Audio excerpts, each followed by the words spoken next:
everybody, good morning. This is Jean here, Jean Truelove from Truelove Quilts for You. I'm sitting at my sewing machine. I haven't sewed for a while. Oh my goodness, and here I have a quilting channel. I don't have a quilting channel anymore, it seems. I have a show my pictures of my family channel, show pictures of other people's quilts channels, but I thought I have to bind this quilt. And kudos to you people who have a small sewing area. I'm telling you, I've been so very lucky the last 2 homes we lived in to have a large sewing room because I tend to do things big. I said I have big quilts, I have big hair, I got big family. I do things big. This is like a big, huge king-size quilt that I've done. You've seen it. My vintage tablecloth squares that I was sewing together, I actually, as you know, I sent this out to be quilted. I usually quilt my things on my own, my sewing machine. I can quilt a king-size quilt on my domestic machine. However, I didn't feel like it. I don't have really enough space here, although this is adequate. But I send it out to my long arm quilter. But I am binding it right now. So I just made my binding and I just thought I'd say hello to you guys. Oh, this is the backing. Isn't it lovely? And again, I think I told you I was going to save this king-size quilt for at home, which we don't have anymore because of the tornado and the flood. I had a king-size bed and I was going to, you know, we stripped the room and everything and put everything in storage. Well, it's going to be a while, I think, before we have another bed. We have a queen-size bed here, set up right here, next in this one room. It's about 4 foot away from me. So I think I'm going to put my king-size quilt on my queen-size bed. But right now, I thought I'll just say hello, and I'm sewing my binding on. Now, as you know, I'm preaching to the choir here, right? I make 2 1/4 inch binding, and I regular binding, straight grain. Even though I curve the corners of my quilt, I always curve the corners of my quilts. As you know, I only ever use straight binding. I don't use a bias binding. However, if I did ever make a scalloped edged quilt, I would do a bias binding, obviously. But I'm doing simple stuff now. I can't wrap my head around anything complicated. So I've sewn some squares together. So it's this simple. Not a tutorial, but this is how I do it. I sew my binding to the back, I turn it over, and I stitch it down to the front. And this will be my pink and white stripe here. Actually, I'm looking at that and I'm thinking, I put the pink and white stripe on the pink and white border. I didn't think that through. I didn't think that through at all because I don't love it. Your eyes are going to go all wonky. Oh, what am I going to do? Actually, I don't have it here. I don't have it here. It's at home. It's at home, wherever home is. I think it would look really nice to insert rickrack to like offset that, or to differentiate the border from the binding. What color rickrack would I use? I guess white. Oh boy, I'd need quite a lot of rickrack. Now at home, I had my rickrack. Oh, I'm so frustrated. Yeah, I would have my rickrack. I just discovered that. I didn't plan that. And I don't love the pink and white stripe. I really didn't think. Maybe I like it. What do you think? Well, it looks pretty on the back. But if it... Yeah. Oh yeah, forget it. I'll just do it like that. That's good. That's good. So forget that last part. Oops, I got all crooked there. So, but you know what I mean? You can make your bindings more interesting. You can pipe them. You can put a piping in and or you can put a rickrack in, or you can actually turn them over and do a decorative stitch if you have decorative stitching instead of just a straight stitch. But I actually as I'm looking at this, I actually quite like the idea of a rickrack, but I don't have it here. I had a ton of it at home. Oh well, never mind. Our home, it's going to be fixed. It's because we couldn't do anything in the winter months with it. The home that belongs to our son was damaged in the tornado. It's secure and everything, and we go over there, collect our mail. That's our mailing address. But so much of my stuff is still there, and then the rest in storage. Now here I am. I'm going around the curve. And as you know, if you've seen me do binding on a curve, I just push back, ease, keeping my 1/4 of an inch, and don't stress the corner at all, or else you're going to get a cupping. I mean, this isn't a binding video, but this is what I'm doing. I'm binding this massive quilt. Oh, mate. I got to learn to start making smaller stuff.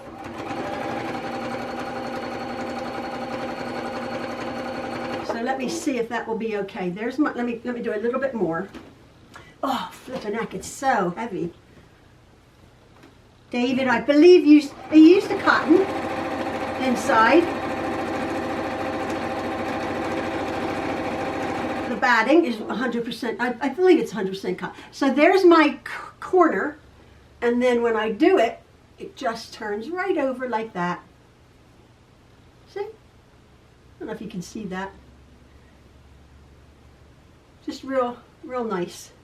No big deal. I don't like squared off corners on quilts. Most people do. I like my curved corners. And so keeping it exactly this size. There you go. So anyway, I'm going to be finishing this. I just wanted to say hello to everybody. And again, thank you so much for all of your beautiful comments and your complimentary comments, your compliments on our family. I hope that doesn't bore you. I know it doesn't. I know it doesn't. We just got a kick out of, I got a kick out of sharing my family with you guys. I think a lot of people live vicariously through us to have a large family. It was so hard. It was so hard. And now I often think, I spent my entire adult life raising children. My entire adult life. And then of course we have our Maxwell, who's not a child, he's 22, but because he has his autistic challenges and his illness, his epilepsy, we're still looking after him 24/7. And so it goes on. And we reflect back on looking at the photographs ourselves. We reflect back on the job that we had. Somebody was saying, how did you do it? You had so many kids. They seemed all well behaved. Well, I was making a comment that from very early on, my husband and I decided, but that we were absolutely on this exact same page raising children. There was no, dad said this, mom said that. No. We were both exactly on the same page. And I think that is 90% if two parents can see eye to eye in that important aspect of raising such a large family, especially. And not that we didn't have our days and our years, because we certainly did. We certainly did. Some of the kids put us through some horrible stuff. But it all came out in the wash, so that was a good thing. And somebody said it seems like your children, they're very close. We're so very, very blessed in that respect. I said, as a family, the Trueloves don't necessarily do drama. The boys, my husband, is very low-key. We just leave things and we don't play into it. So therefore, the boys are all good friends, and our daughter-in-laws, 8 of them, are all very, very good friends. There's no issues between them. There's no drama. They all get together, as well as with other families, with other people. But we're really, really blessed and lucky that way, I must say. But it's very strange. I was saying that I often think now, as my husband and my husband will be 74, I'm 65 years old. I don't have any children. Like, where did all those children go? Because for so very long, I did children. I did tons and tons and tons of little boys and a little girl my entire adult life. We're more unusual than most people who have their 2 children and then they have a life, you know, when their children grow up or 18 or they go off. And we've had children. Our oldest son was 18 when Maxwell was born. But it's very odd. Sometimes I think, where are our children? And we have children, of course, but they're grown men and a woman.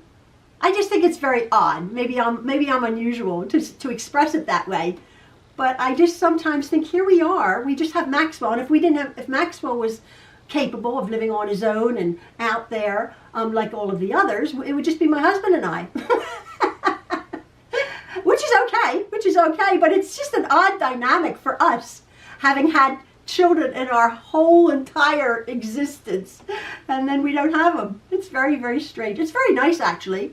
I was saying, Maxwell actually did the laundry for me the other day. We're here in our son's basement apartment, and I had a load of laundry. We're not generating a tremendous amount of laundry. I went wearing the same clothes for 2 years, right? You know, a pair of leggings and a crummy top. But I had a basket of laundry. And the laundry, this is a large house, as you know. They have 2 laundry rooms, but the one is up 2 flights of stairs and then over that way.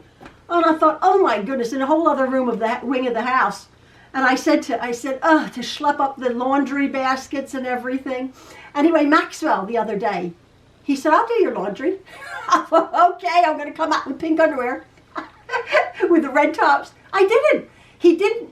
He brought them down because I have shown him how to do it. But at home, I had a huge laundry room. It was, you know, like a laundromat.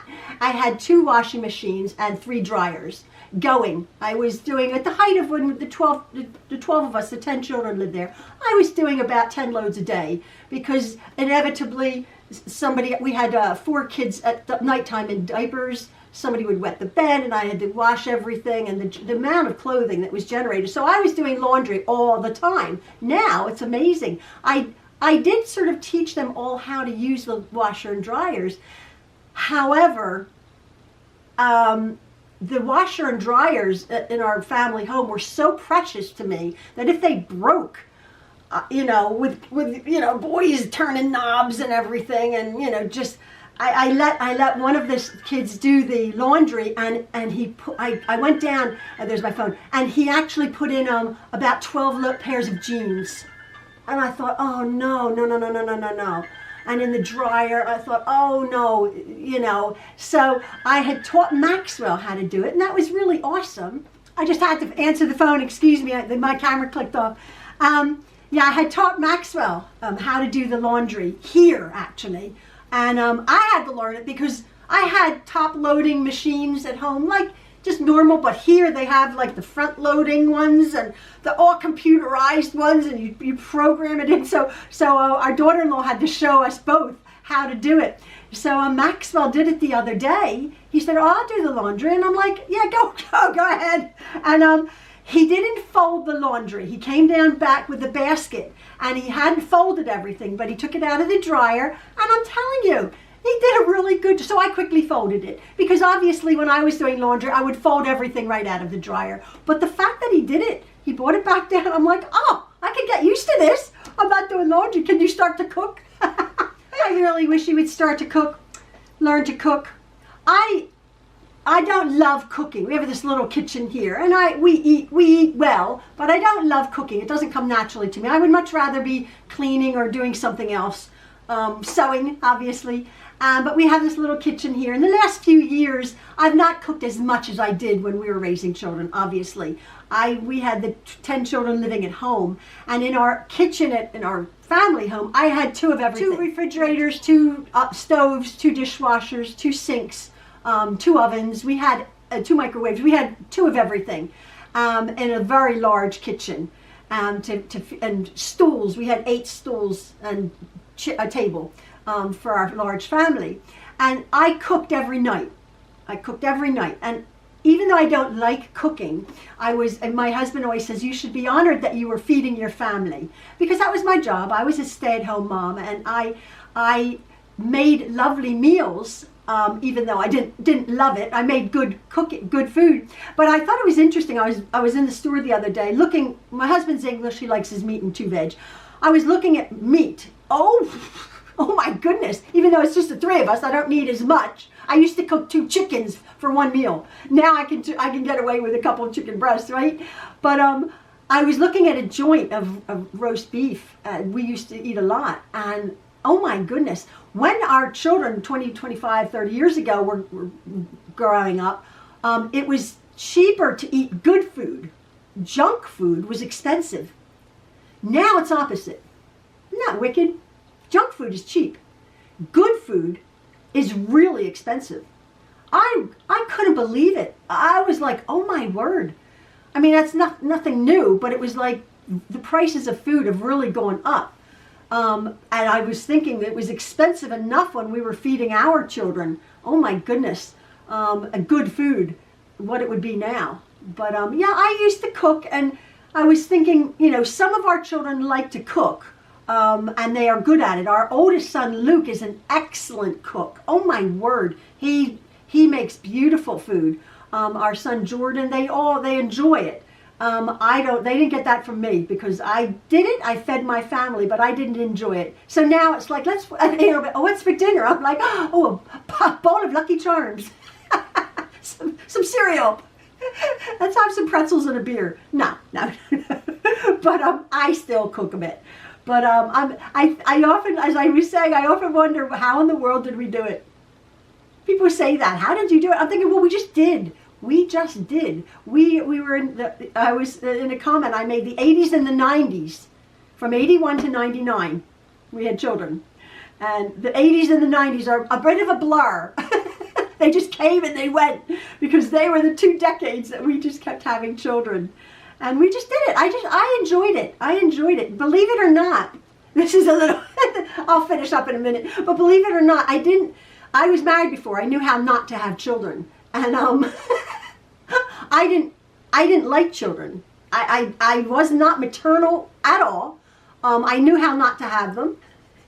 And I had never held a baby. I had 5 older brothers, and I grew up in the woods. I was raised by wolves, like we just grew up in the woods with my brothers, right? And I didn't ever hold a baby. We weren't around anyone who had kids. So when our oldest son, Luke, who's now 40, was born, he was the first baby I ever held. And I thought, I didn't like children. I wasn't going to have any children, believe it or not. But as soon as I found out I was pregnant, I enjoyed being pregnant, and I enjoyed having babies. I didn't have an easy time of it. I think people, again, I've addressed this. I think people think I yawned and I had these babies. I have not terrible pregnancies, but I gained like 60 pounds. I have very large babies, like 10 pounds plus babies, all naturally. And so it's not easy, but I enjoyed our babies. I enjoyed our children. I enjoyed having them. I could never be like a nurse or like a kindergarten teacher. I'm not that way. I'm not like, kid crazy. I enjoyed our own children. And I enjoy the grandchildren. But to a certain extent, it's like I enjoy the grandchildren, but not like to have them all the time. And our daughter-in-laws and our children appreciate that, because they realize you had kids forever. You don't need any more kids. So it's lovely. I get the good parts of them. Pat them on the head. It's nice. And they're lovely, because we're going to have 19. We're going to have 19 grandchildren. Oh, it's lovely. But it's our kids' turn now to look after their kids. But if they ever need help, and we have three grandchildren here, and if they need help, obviously, we go up and we're with them, and it's delightful. But anyway, so I'm veering away from my quilting. I do have a tutorial coming up. It's a silly little thing, and I told you about it before. I had bought this 10-inch square pack, okay, of layer cake. And this is called Moda. This is from Moda, called Early Bird. I've been waiting on some fabric. You see this dark blue and the red rose fabric. I had gone online. I know I did. I don't think I was, maybe I had a senior moment. I had ordered 2.5 to 3 yards of this fabric here for the border to make a quilt. Because I'm going to show you how to sort of self-sash 10-inch squares in a scrappy looking quilt. Almost sort of like I did this with the sashing, but these were long strips. It's just another simple thing, how to use 10-inch squares for the whole pack and then a bit of border. I cannot find the email or the confirmation or the order from wherever I ordered it from, if and when in fact I ordered it. Now I order things from Fat Quarter Shop, Fabric Hut, eQuilter, even Amazon, and there's nowhere, because I'm thinking, where in the world is my fabric? I order some stuff, but with fast shipping, you get it. And then I got thinking, I'm waiting and waiting and waiting for this fabric. Did I even order it? I can't find where. Anyway, that's neither here nor there, but it has like these pretty aquas and these pretty teals. You know, this it looks like me. I know. I'm a one-trick pony. So yesterday I was actually at Walmart, and look what I found. Now it looks like busy. And you people who don't like busy won't like this, but I found this fabric here, okay? Now it's going to be a scrappy quilt with a white inner border to separate your eye, but I found this fabric. Now this is from our local Walmart. Now Walmart has, new, I didn't see it before. Walmart has the Pioneer Woman line. Oh, please excuse me. I think her name is Ree Drummond. She has a cooking show or something, and she's put out this fabric and this whole line of kitschy kitchen stuff, and bread bins and tea kettles with like these pretty colors. It's real trendy right now. I quite like it, and I could buy this hunk of fabric here, pre-cut, and I thought, oh, that would be nice. So I think once I cut these up, which I'll be showing you soon, I think with a white inner border and this, I think it'll be pretty. I think it'll look nice. So that'll be my main focus. So if this fabric comes, if I did order it, I don't know, I'll have 2.5 yards of fabric, this one. But I think I quite like that. Maybe or maybe not. So that's to come. And again, I'm not apologizing. You know our situation here. So I just rattle on and I say hi and everybody, everything to my friends out there in YouTube land, and I hope you're doing well. Whatever your situation is, shiny. I got my iron from Jen. Jen bought my iron over the other day. I just was looking at it because I was using a little miniature iron. Please, I don't do things small, right? I do things big. So my lovely big iron, she brought it over. But I had a whole ironing table, if you remember, my whole ironing island, and now I have this little board. It's okay. I'm very, very lucky to have what we have. Anyway, I just wanted to say hello again, thank you. And remember, when you see a camera, you turn and you smile. Genuine. Oh, and I always said to the boys, smile with your eyes. Remember that? Smile with your eyes. And you'll take a nice picture. Somebody said, oh, I don't like my smile. I'm like, if you smile with your eyes, then you'll get a nice picture. And if you smile, you're going to bring a little tiny bit of joy to somebody's life. Oh, listen to me. I'm all airy-fairy. Anyway, as usual, folks, thanks for listening. And love from the Trueloves. Have a good day. Bye.